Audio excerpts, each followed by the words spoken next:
बिस्मिल्लाहिर्रहमानिर्रहीम। हमने class टर्बुलेरिया start किया हुआ था। आज हमने इसके नर्वस सिस्टम, सेंस ऑर्गन और इसकी रिप्रोडक्शन के बारे में पढ़ना है।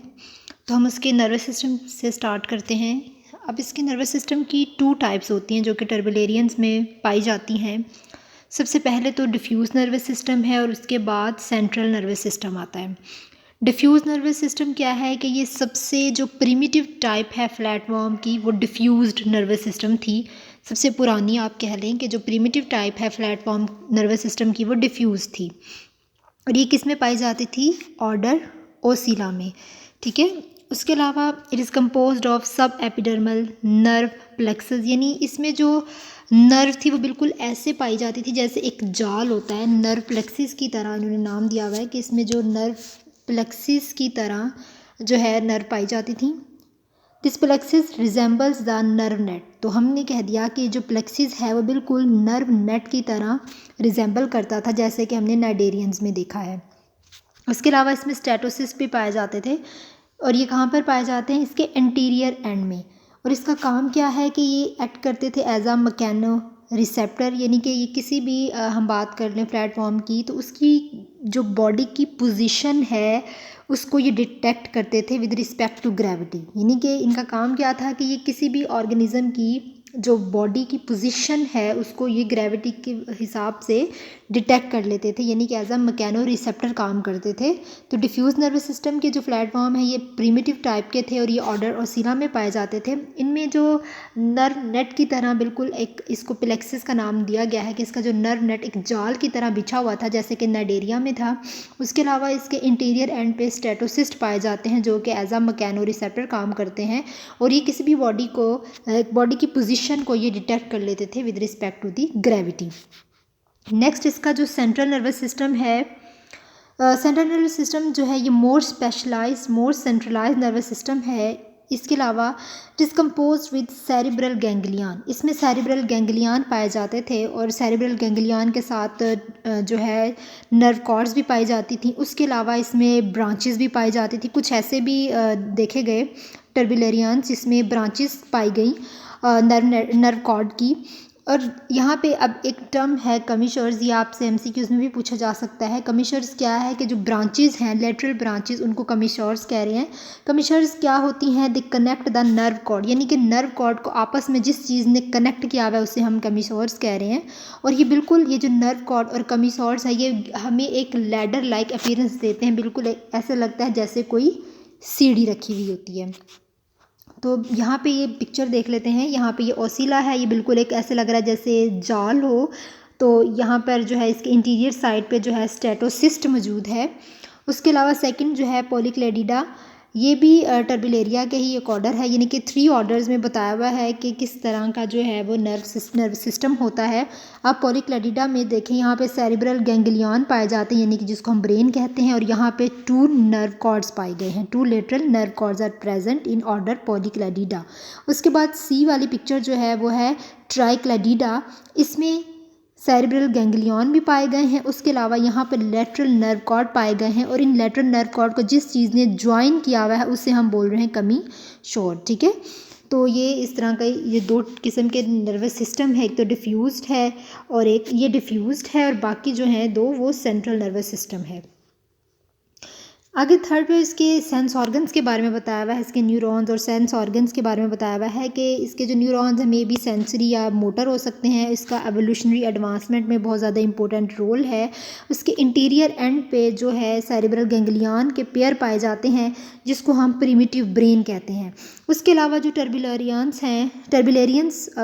टर्बुलेरियंस जो हैं वो क्या करते हैं, किसी भी स्टिमुलाई को, कोई भी अगर इनको स्टिमुलस मिलता है तो इसको उसके लिए ये रिस्पॉन्स शो करते हैं। ठीक है। कोई भी स्टिमुलाई आया है उसको ये रिस्पॉन्ड देते हैं, एक्सटर्नल इन्वायरमेंट से आया, कहीं से भी आया तो उसको ये रिस्पॉन्स शो करते हैं। उसके अलावा इनमें जो सेंसरी सेल्स हैं वो क्या काम कर रहे हैं? हम कह रहे हैं कि टैक्टाइल और सेंसरी सेल्स पाए जाते हैं जो उसकी पूरी बॉडी के अंदर डिस्ट्रीब्यूट हुए होते हैं। और वो किस चीज़ को डिटेक्ट करते हैं? ये सेल जो है ये टच को भी डिटेक्ट करते हैं, वाटर करंट्स को भी डिटेक्ट करते हैं और मुख्तलिफ केमिकल्स को भी ये डिटेक्ट करते हैं। उसके बाद पॉइंट 2 ऑरिकल्स। ऑरिकल्स एक सेंसरी लोब्स हैं जो कि इसकी हेड वाली साइड पे पाए जाते हैं, यानी कि ऑरिकल्स जो हैं यहाँ पे ये देखें, ये जो ऑरिकल्स हैं इसकी हेड वाली साइड पर पाए जाते हैं और इसकी ऑरिकल्स के अंदर कीमो रिसेप्टर्स पाए जाते हैं। और ये यहाँ पे जो इसकी आई है, जो 2 आई स्पॉट्स हैं, इसको हम ओसिलाई बोलते हैं। तो अब इनको पढ़ लेते हैं। तो अब यहाँ पे क्या है कि इसमें हमने बात कर ली ऑरिकल्स इसके हेड पे पाए जाते हैं। कीमो रिसेप्टर्स जो हैं इसके ऑरिकल्स में मौजूद हैं, डेंस इन द ऑरिकल्स। और ये क्या काम करते हैं, ये फूड सर्च का काम करते हैं, खुराक को जब तलाश करना होता है उसमें ये हेल्प करते हैं। उसके बाद इसका 4th पॉइंट है आई स्पॉट। आई स्पॉट जिसको हम ओसिलाई भी बोलते हैं। अब most turbellarians have 2 simple eye spots that is called ocelli, ठीक है। और सिंगुलर फॉर्म में हम इसको कह रहे हैं ओसिलस, ठीक है। 2 आई स्पॉट्स पाए जाते हैं टर्बुलेरियंस में, जिसको ओसिलाई बोलते हैं, जो कि क्या काम करते हैं, लाइट को डिटेक्ट करने का काम करते हैं। अब कुछ टर्बुलेरियंस ऐसे होते हैं जो कि नेगेटिवली फोटोटेक्टिव होते हैं, कि वो लाइट से दूर भागते हैं। और ये जो ओसिलस होते हैं, ये इनका कप लाइक डिप्रेशन होता है, बिल्कुल एक कप की तरह के होते हैं। और उस कप को जो है ब्लैक पिगमेंट ने लाइन किया हुआ आता है, उसके इर्द गिर्द एक ब्लैक पिगमेंट होती है। उसके अलावा उसमें फोटो रिसेप्टर नर्व एंडिंग्स भी उस कप के अंदर पाई जाती हैं। और फोटो रिसेप्टर नर्व एंडिंग्स भी न्यूरॉन का ही एक पार्ट है। जब ये आई से लीव करते हैं तो ये कनेक्ट कर जाते हैं सेरिब्रल गैंग्लियॉन्स के साथ। तो ये इसका सेंसरी और जो है हमने बात कर ली इसके नर्वस सिस्टम और इसके सेंसरी ऑर्गन्स के बारे में। नेक्स्ट हम बात करेंगे इसकी रिप्रोडक्शन और इसकी डेवलपमेंट के बारे में। अब इसकी जो रिप्रोडक्शन और डेवलपमेंट है वो 2 तरीके से होती है, एसेक्सुअल भी और सेक्सुअल भी। सबसे पहले हम बात करते हैं इसकी एसेक्सुअल रिप्रोडक्शन के बारे में। तो सेक्सुअल रिप्रोडक्शन में क्या होता है कि ये करते हैं बडिंग के ज़रिए। अब बडिंग कौन सी है, ट्रांसवर्स फिशन। हमने इसकी बात की थी, बडिंग की टाइप्स के बारे में हमने बात की थी, लॉन्गिट्यूडनल, ट्रांसवर्स फिशन। तो इनकी जो एसेक्सुअल रिप्रोडक्शन है वो बडिंग के ज़रिए हो रही होती है। और वो बडिंग कहाँ पे होती है, बिहाइंड द फेरेंक्स, यानी कि कहाँ पे स्टार्ट होती है, फेरेंक्स के बिहाइंड द फेरेंक्स। ये यहाँ पे देखें, यहाँ पे ये फिशन जो है यहाँ पर स्टार्ट होती है बिहाइंड द फेरेंक्स। उसके अलावा उसके नतीजे में जब ये बडिंग स्टार्ट होती है तो उसके नतीजे में जो है जो प्रोड्यूस हो रही है ऑर्गेनिज्म, उसको हम कह रहे हैं जॉइड्स। कि the 2 are more than 2 animals formed as a result of fission are called zooid. अब जॉइड जो है वे एक दूसरे से सेपरेट होते हैं। अब यहाँ पे एक जो होता है वो एंटीरियर जॉइड होता है और दूसरा जो होता है वो पोस्टीरियर जॉइड होता है। उसके अलावा इनमें फेरेंक्स भी मौजूद है। उसके अलावा जो चीज़ें इसमें मिसिंग होती हैं वो ये रीजनरेशन के ज़रिए बना लेते हैं, यानी कि रीजनरेट कर लेते हैं। जो पार्ट इसमें मिसिंग होता है उसको ये रीजनरेट कर लेते हैं। कुछ जॉइड्स ऐसे हैं कि जो जब तक उनकी कंप्लीशन नहीं होती वो अटैच ही रहते हैं। उसके अलावा फिर बाद में जब कंप्लीशन उसी हो जाती है, अडल्ट बन जाता है, फिर वो एक इंडिपेंडेंट इंडिविजुअल जो है वो वहाँ से डिटैच हो जाता है। तो ये इसकी एसेक्सुअल रिप्रोडक्शन है।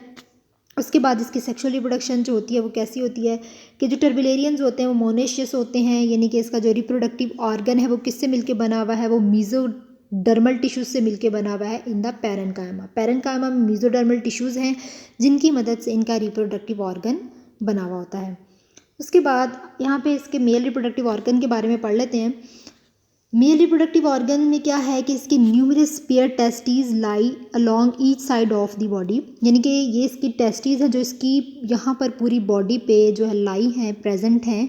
उसके अलावा इसमें स्पर्म डक्ट्स, यानी कि जिसको हम वाइज डिफरेंस भी बोल रहे हैं, वो कहाँ पर ओपन होती है, इसके ये जो स्पर्म डक्ट है वो ओपन होती है सेमिनल वेजिकल में, यानी कि ये स्पर्म डक्ट ओपन हो रही है इसमें जो हमारे पास है यहाँ पर सेमिनल वेजिकल। अब सेमिनल वेजिकल किसको कहते हैं, सेमिनल वेजिकल एक स्पर्म स्टोरेज ऑर्गन है, यानी कि वहाँ पे जितने भी स्पर्म होते हैं वहाँ पर स्टोर होते हैं। उसके अलावा इनमें एक पेनिस पाया जाता है, ये पेनिस है जो कि प्रोट्रूसिबल है, यानी कि जो बाहर आ सकता हो उसे हम प्रोट्रूसिबल कहते हैं।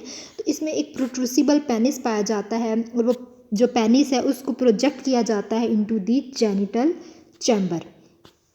अब आगे इसका फीमेल रिप्रोडक्टिव ऑर्गन किस तरह का है। इसके जो फीमेल रिप्रोडक्टिव ऑर्गन है, क्योंकि हमने बात की थी कि मोनेशियस हैं, तो बोथ जो इसमें टेस्टिस और ओवरीज सेम ऑर्गेनिज्म में मौजूद हैं, टेस्टिस भी और ओवरीज भी।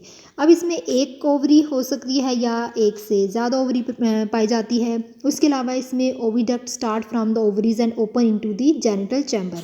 अब ओवरी स्टार्ट होती है ओविडक्ट से, उसके बाद ओपन होती है किसमें, जेनिटल चैम्बर में ओपन होती है। उसके बाद जेनिटल चैम्बर जो है वो आगे जेनिटल पोर के ज़रिए बाहर की साइड पे ओपन होता है। तो ये हमने मेल रिप्रोडक्टिव और फीमेल रिप्रोडक्टिव आर्गन की बात की है। अब इसकी फर्टिलाइजेशन किस तरह की होती है, इसमें जो है टर्बुलेरियंस में क्रॉस फर्टिलाइजेशन होती है, यानी कि इसमें क्रॉस फर्टिलाइजेशन होती है। बोथ जो टर्बुलेरियंस आर मोनेशियस, देयरफॉर इसमें क्रॉस फर्टिलाइजेशन होगी। और क्रॉस फर्टिलाइजेशन की वजह से इसमें जेनेटिक डाइवर्सिटी बहुत ज़्यादा होती है। अब यहाँ पे क्या होता है कि जो पेनिस होती है, एक इंडिविजुअल की पेनिस जो है वो अपना copulatory is inserted into the copulatory sac of the partner, यानी कि जो उसका पार्टनर है उसकी कपुलेटरी सैक में अपना पेनिस जो है वो इंसर्ट करती है। उसकी कपुलेशन के बाद जो उसका स्पर्म होती है वो आगे जो है वो मूव कर जाती है from the copulatory sac to the genital chamber, यानी कि वो उसका जो स्पर्म है वो पेनिस से उसकी जो कपुलेटरी सैक से आगे उसके जेनिटल चैम्बर में मूव कर जाता है। फिर आगे वो कहाँ चला जाता है, उसकी ओवरीज तक चला जाता है थ्रू ओविडक्ट। तो इस तरह इसकी फर्टिलाइजेशन होती है और फर्टिलाइजेशन अकर होती है ओवरी में। उसके अलावा इसका जो योक होता है वो डायरेक्टली इनकॉर्पोरेट होता है एग के साथ, एग फॉर्मेशन के ज़रिए, या फिर इसका जो यॉक है वो अटैच होता है जाइगोट के साथ। या तो इसका यॉक जो है वो इनकॉर्पोरेट होता है एग में एग की फॉर्मेशन के दौरान, या फिर वो जाइगोट के साथ अटैच होता है। अब फर्टिलाइजेशन की भी बात कर ली, अब इसकी डेवलपमेंट की बात कर लें। तो इसकी डेवलपमेंट क्या होती है कि जो इसका एग है या तो वो मैस उसकी जो जेल लाइक मैस के साथ वो होता है, या फिर वो यानी कि जब एग प्रोड्यूस हो रहा है तो वो या तो जेल लाइक मैस होता है या फिर वो विदाउट जेल लाइक मैस होता है। उसके अलावा वो एक ककून उसमें पाया जाता है। ककून क्या होता है, ये बिल्कुल एक हार्ड कैप्सूल होता है जिसके अंदर एग मौजूद है या कोई लार्वा जिसके अंदर मौजूद है, उसकी कवरिंग जो हार्ड कवरिंग होती है उसे हम ककून बोलते हैं।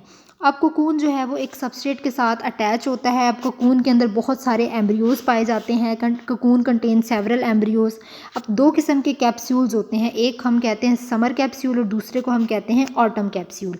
समर कैप्सूल जो है वो क्या होता है कि वो हैच हो जाता है 2 या 3 हफ्ते के बाद और इसमें इमेच्योर एनिमल प्रोड्यूस होता है। जबकि ऑटम कैप्सूल जो है ये थिक वॉल होती है और ये रेजिस्ट करता है जब बहुत ज़्यादा फ्रीजिंग और ड्राइंग कंडीशन होती है उस टाइम भी ये रेजिस्ट करता है। उसके अलावा ये हैच कब होता है, विंटर के मौसम के बाद। It hatched after over wintering, यानी कि विंटर के बाद ये हैच होता है। तो ये हमने डेवलपमेंट की भी बात कर ली है। अब मोस्टली जो टर्बुलेरियंस की डेवलपमेंट होती है वो डायरेक्ट होती है। उसके अलावा कुछ इसमें चेंजिंग्स भी होती हैं एम्ब्रियो के अंदर, फिर वो चेंजिंग्स आगे अडल्ट में भी चली जाती हैं। उसके अलावा जो इसमें कुछ टर्बुलेरियंस में जो लार्वा प्रोड्यूस होता है वो फ्री स्विमिंग होता है, और जो फ्री स्विमिंग लार्वा है उसे हम कहते हैं मुलर्स लार्वा। अब ये लार्वा आपने याद रखने कि किस में कौन सा लार्वा था। अब जो हमने टर्बुलेरियंस की बात की, टर्बुलेरियंस में जो लार्वा है उसका नाम है मुलर्स लार्वा। मुलर्स लार्वा किस तरह का होता है, ये एक सिलिएटेड एक्सटेंशंस होती हैं जो फीडिंग और लोकोमोशन के लिए इस्तेमाल होता है। उसके अलावा ये जो लार्वा है ये एक सबस्ट्रेट के साथ सेटल होता है और उसके बाद ये एक यंग जो है हम कहते हैं कि जो लार्वा है ये एक सिलिएटेड एक्सटेंशन होती है जो फीडिंग और लोकोमोशन के लिए इस्तेमाल होता है। उसके अलावा एक सबस्ट्रेट के साथ अटैच होता है, सबस्ट्रेट के साथ अटैच होने के बाद ये एक यंग टर्बुलेरियन को प्रोड्यूस करता है। उसके अलावा ये होता किस तरह का है, कुछ इस तरह की इसकी जो है अपीयरेंस होती है मुलर्स लार्वा की, और उसके ऊपर जो है सीलिया लगे हुए होते हैं। ठीक है, तो अब ये इसकी क्लास टर्बुलेरियंस जो है इसकी रिप्रोडक्शन और इसकी जो है डेवलपमेंट और इसकी जो हमने नर्वस सिस्टम को डिस्कस कर लिया है। तो अब हमारी ये जो क्लास टर्बुलेरियंस है ये कंप्लीट हो गई है।